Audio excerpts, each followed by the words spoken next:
的防疫政策是要甲病毒来共存，所以指挥中心嘛按算7月要甲新冠肺炎这种的传染病，为现在第5类强制管制，甲修改到第4类一般管制传染病。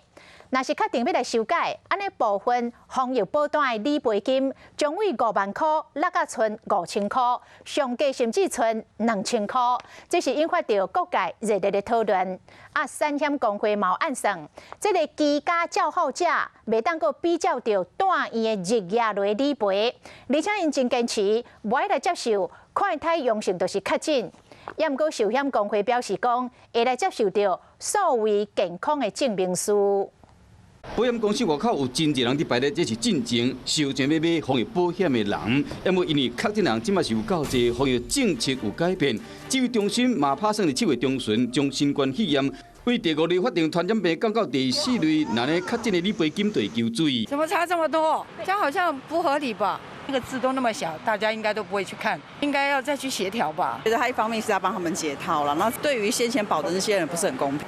防疫理赔金有可能减到剩1/10，像国泰、明台调整后理赔金纷纷为5万块降到5000块，中信敢若剩3000块，旺旺友联嘛为2万块降到2000块，理赔金直接是减一个0。保险专家讲安尼嘛好，但是这也未尝不是一件好事，这样就可以更加的自由的活动了。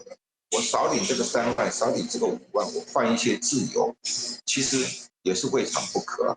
来烦恼乡亲会使看一个合约书，详细看伊条款的内容，敢有传染病条件。如果说你的保单上面有注明说法定传染病1到5类，第5类理赔100%，第4类理赔10%。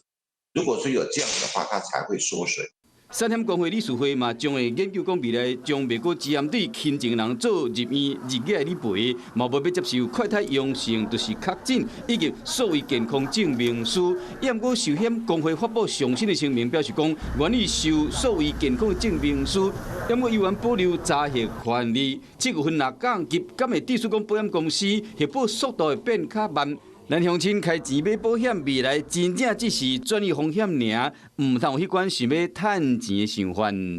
嗨，我是庄宇杰，想要看到更多的新闻内容吗？赶快订阅华视新闻的 YouTube 频道，并且开启小铃铛，跟着宇杰一起看新闻吧。